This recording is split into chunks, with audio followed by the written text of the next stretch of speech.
함께 보실 하나님 말씀은 구약성경 사무엘하 11장입니다. 오늘 2월 11일 사무엘하 11장을 읽는 날인데 11절도 1절부터 27절까지 길게 되어 있어서 다 읽지는 않고요. 1절부터 13절까지만 봉독하겠습니다. 구약성경 사무엘하 11장 1절부터 13절까지 말씀, 구약성경 478쪽 전후를 보시면 되겠습니다. 1절부터 13절까지 함께 봉독합니다. 그 해가 돌아와 왕들이 출전할 때가 되매 다윗이 요압과 그에게 있는 그의 부하들과 온 이스라엘 군대를 보내니 그들이 암몬 자손을 멸하고 라빠를 에워쌌고 다윗은 예루살렘에 그대로 있더라. 저녁 때에 다윗이 그의 침상에서 일어나 왕궁 옥상에서 거닐다가 그곳에서 보니 한 여인이 목욕을 하는데 심히 아름다워 보이는지라. 다윗이 사람을 보내 그 여인을 알아보게 하였더니 그가 아뢰되 그는 엘리암의 딸이요 햇사람 우리아의 아내 밧세바가 아니니까 하니 다윗이 전령을 데려오게 하고 그 여자가 그 부정함을 깨끗하게 하였으므로 더불어 동침하매 그 여자가 자기 집으로 돌아가니라. 그 여인이 임신하매 사람을 보내 다윗에게 말하이르되 내가 임신하였나이다 하니라. 다윗이 요압에게 기별하여 햇사람 우리아를 내게 보내라 하매 요압이 우리아를 다윗에게로 보내니 우리아가 다윗에게 이르매 다윗이 요압의 안부와 군사의 안부와 싸움이 어떠했는지를 묻고 그가 또 우리아에게 이르되 내 집으로 내려가서 발을 씻으라 하니 우리아가 왕궁에서 나가매 왕의 음식물이 뒤따라 가니라. 그러나 우리아는 집으로 내려가지 아니하고 왕궁 문에서 그의 주의 모든 부하들과 더불어 잔지라. 어떤 사람이 다윗에게 아뢰되 우리아가 그의 집으로 내려가지 아니하였나이다. 다윗이 우리아에게 이르되 내가 길 갔다가 돌아온 것이 아니냐? 어찌하여 내 집으로 내려가지 아니하였느냐 하니 우리아가 다윗에게 아뢰되 언약궤와 이스라엘과 유다가 야영 중에 있고 네 주 요압과 내 왕의 부하들이 바깥 들에 진치고 있거늘 내가 어찌 내 집으로 가서 먹고 마시고 내 처와 같이 자리이까?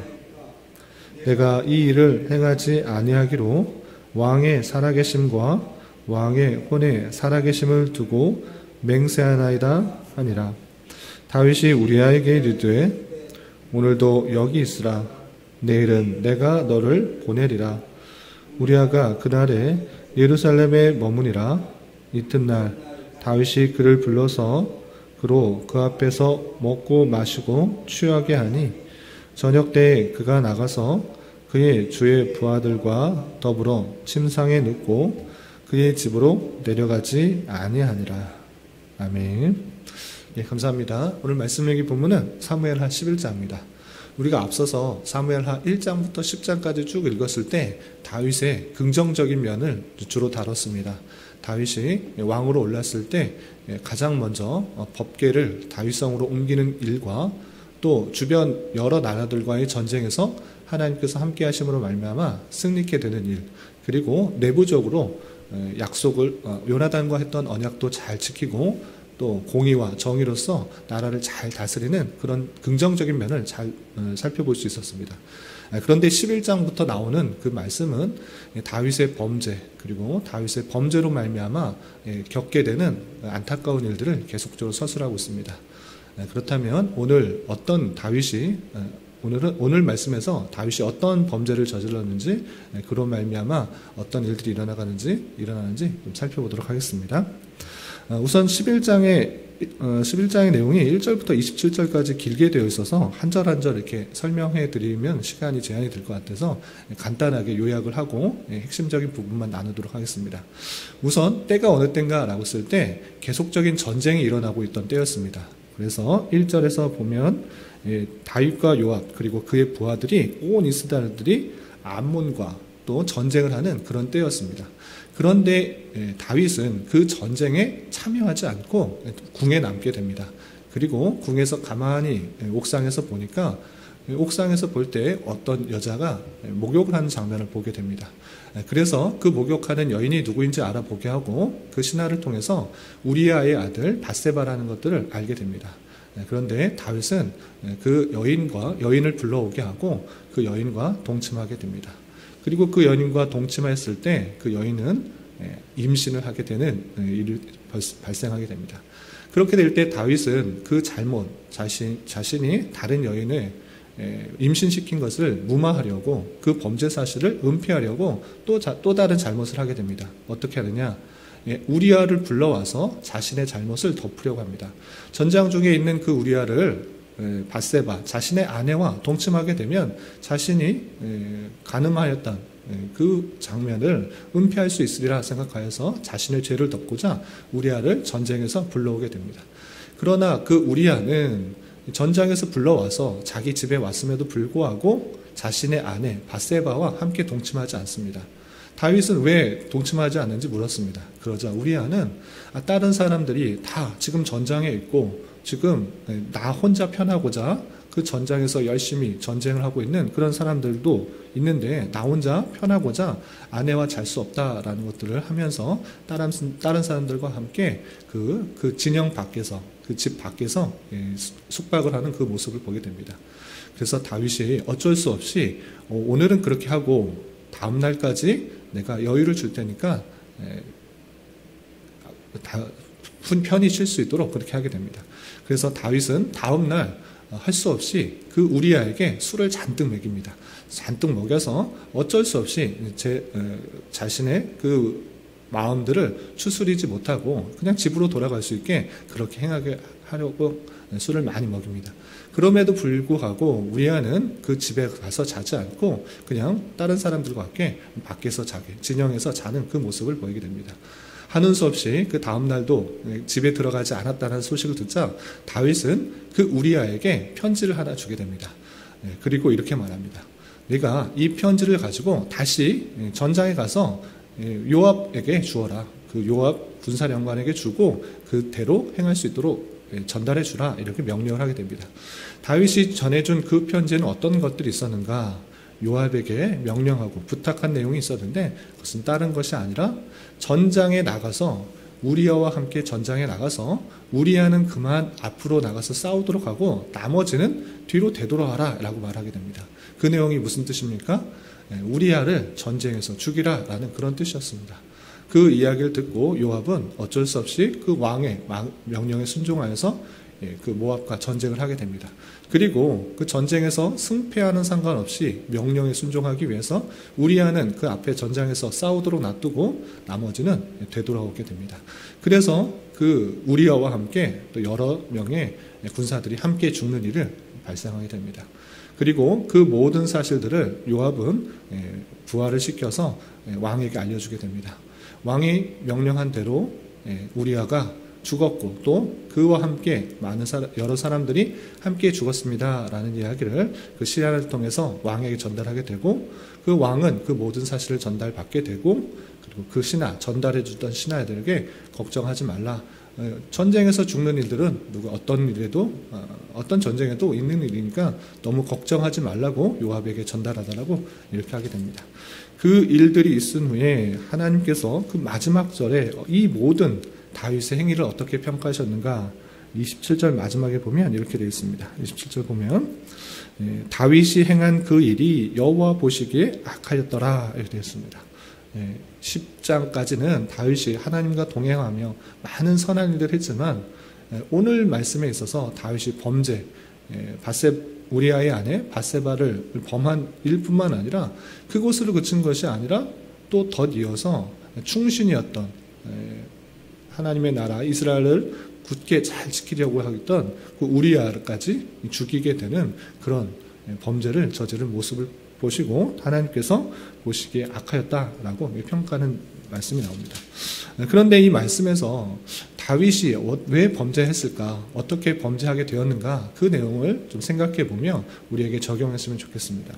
그 내용을 보면 이런 표현이 있습니다. 1절에서 보면 그 해가 돌아와 왕들이 출전할 때가 되매 다윗이 요압과 그에게 있는 그 부하들과 온 이스라엘 군대를 보내니 그들이 암몬 자손을 멸하고 라빠를 에워쌌고 다윗은 예루살렘에 그대로 있더라 그랬습니다. 그래서 좀 표현이 어떻게 되어 있느냐, 자신의 부하들 요와 그의 부하들 온 이스라엘 군대를 전장에 보냈는데 자신은 예루살렘에 있더라 라고 이렇게 표현되어 있습니다.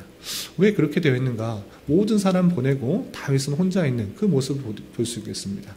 그 모습 통해서 다윗이 왕으로서의 모습들, 왕으로서의 받은 기회를 잘 활용하고 있는가, 아니면 그 자리에서 좀 이탈되고 있는가 좀 생각해 볼 필요가 있습니다. 왕으로서는 또 앞서서 선두로서 그 부하들을, 지휘관들을 잘 다스려서 전장에 나가서 힘있게 싸웠으면 그렇게 범죄하지 않을 수 있었는데, 혹여나 그 전장에 나가서 싸워야 되는 그 자리에 이탈되어서 자신의 평안함과 안락함을 추구하려고 했던 그런 모습은 아닌가 생각해 보게 됩니다. 그래서 먼저 생각할 것은 다윗이 받은 기회, 왕으로서의 받은 기회를 최선을 다하고 있지 못한 가운데서 이렇게 죄의 유혹들이 찾아오게 되었다라고 할 수 있습니다. 그리고 이렇게 혼자 남아있는 그 평안한 기회, 그 기회를 안락할 때 성도들은 어떻게 되는가? 열심히 일하고 열심히 신앙생활 할 때는 그런 죄의 유혹들이 많이 찾아오지 않습니다. 그러나 평안하고 안락할 때, 그럴 때 오히려 죄의 유혹들이 쉽게 찾아오게 되는 것을 보게 됩니다. 다윗도 이렇게 혼자 있을 때, 자신의 평안함들을 그냥 누리고 있을 때 죄의 유혹이 찾아온 것입니다. 옥상에서 보니 어떤 여인이 목욕하는 그 모습을 보게 되는 것입니다.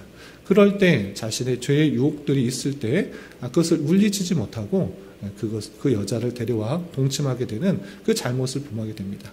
이 모습처럼 성도에게 있어서 죄의 유혹들이 언제 찾아오는가라고 할 때 아주 힘있게 열심히 살 때, 그럴 때보다는 좀 편안하고 안락할 때, 그럴 때 오히려 더 쉽게 죄의 유혹이 찾아올 수 있다는 사실들을 기억해야 될 것입니다. 그래서 예수님께서도 어떻게 기도하라 하셨는가라고 할 때 시험에 들지 않도록 기도하라 라고 이렇게 표현하고 있는 것입니다. 많은 죄의 유혹들이 있다라고 할 때 우리의 힘으로, 우리의 능력으로 그것을 이겨낼 수 있는가? 그러지 못할 때가 너무 많이 있다는 것을 알아야 되는 것입니다. 다윗도 지금까지 1장부터 10장까지 수많은 그런 일들이 있었음에도 불구하고 늘 하나님과 동행하려고 하고 있고 하나님과 열심히 그 일들을 해나가려고 했습니다. 그러한 다윗임에도 불구하고 다윗이 평안하고 안락한 그 가운데 쉬운 죄의 유혹에 빠지게 된 그 모습을 보였습니다. 다윗이 이런 정도인데 하물며 우리는 어떻겠습니까? 다윗이 하나님과 통행하며 수많은 그런 어려움과 역경과 죽을 고비를 겪으면서 하나님에 대해서 알고 하나님과 가까이 하는 것을 최고라는 것도 알고 그것 외에 기쁨이 없다는 것도 알고 그것으로 인하여서 내가 맡은 기회를 잘 활용하는 것을 아는 사람임에도 불구하고 다윗조차 그 죄의 유혹을 이겨낼 수 없었다는 그 모습을 우리는 잘 새겨봐야 될 것입니다.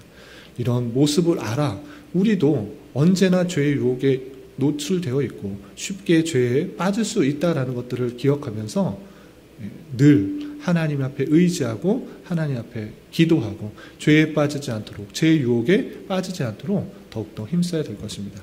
그리고 또 한 가지 생각해야 될 것은 무엇이냐면 한 번 죄를 짓게 되면 연달아 그 죄를 덮기 위하여 쉽게 죄에 계속적으로 노출된다라는 것입니다.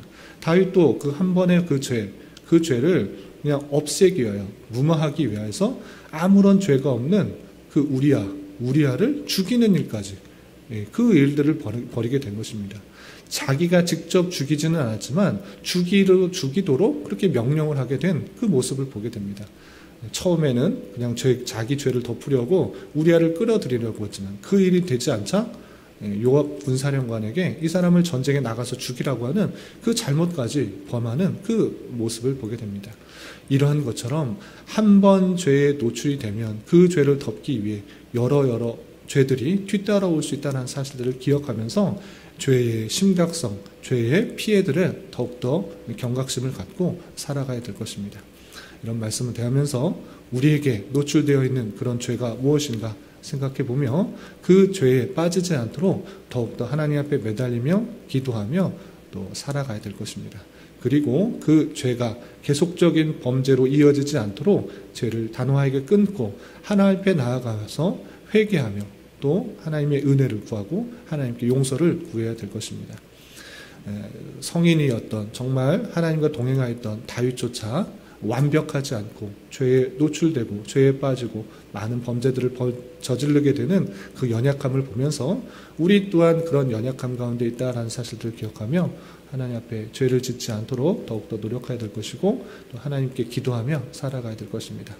이런 말씀의 교훈에 따라 오늘 하루 또 남은 한평생 살아갈 수 있는 저와 여러분 되시기를 주님의 이름으로 부탁을 드립니다. 기도하겠습니다. 하나님 아버지 감사합니다. 오늘 말씀을 통하여 다윗이 우리아의 아내를 범하는 죄를 저질렀을 뿐만 아니라 그 죄를 은폐하기 위하여 충신 우리아를 죽이는 모습을 보았습니다. 이런 말씀을 대하는 자로서 다윗이 선한 일을 많이 했음에도 불구하고 여전히 죄 가운데 살아가는 인생이었으며 한 번 죄로 말미암아 연속적인 죄로 이어지게 되는 사실들을 살펴보았습니다. 이런 말씀을 깨달아 날마다 우리가 주님 앞에 나아가기를 힘쓰며 죄악 가운데 빠지지 않도록 간구하게 하시고 내 자신의 연약함을 정직하게 고백하며 날마다 순간순간마다 회개하기에 힘쓸 수 있는 자 되게 하여 주시옵소서. 또한 주신 기회를 선용하여서 하나님의 뜻에 합당하게 살아가기 힘쓰게 하여 주시옵소서. 주님, 나라와 민족을 위해 기도합니다. 코로나로 인하여 정치적, 경제적 문제로 인하여 많은 어려움 가운데 있는 이 나라 가운데 주님 은혜를 베풀어 주셔서 올바르고 합리적인 방역이 이루어지게 하여 주시며 하루속히 일상적인 모습으로 되돌아올 수 있도록 긍휼을 베풀어 주시옵소서. 주님, 특별히 2월은 교회라는 주제로 한 달을 보내게 됩니다. 교회의 참된 의미를 생각하며 주님께서 택하시고 또한 함께 교회를 이루게 하신 모든 성도들에게 더욱 마음 쏟는 시간 되게 하여 주시고 서로에게 위로가 되고 힘이 되는 관계가 이어질 수 있도록 인도하여 주시옵소서. 또한 교회 내 육체 연약함으로 직장과 사업장의 문제로 가정의 여러 가지 문제로 주님께 간절히 부르짖며 나아가는 여러 지체들이 있습니다. 주님께서 이 모든 것을 아시오니 긍휼히 여겨주시고 그의 눈물 닦아주시며 위로하여 주사 우리의 기대와 소망보다 훨씬 더 필요한 것으로 채워주시는 하나님을 깊이 경험하는 기회되게 인도하여 주시옵소서. 오늘 저녁에 있는 금요 기도의 시간에도 함께하여 주실 믿으며 이 시간 각자 간절히 부르짖는 기도 제목 주님께서 들으시고 가장 선한 것들로 응답하여 주시옵소서. 예수님의 이름으로 기도 올리옵나이다. 아멘.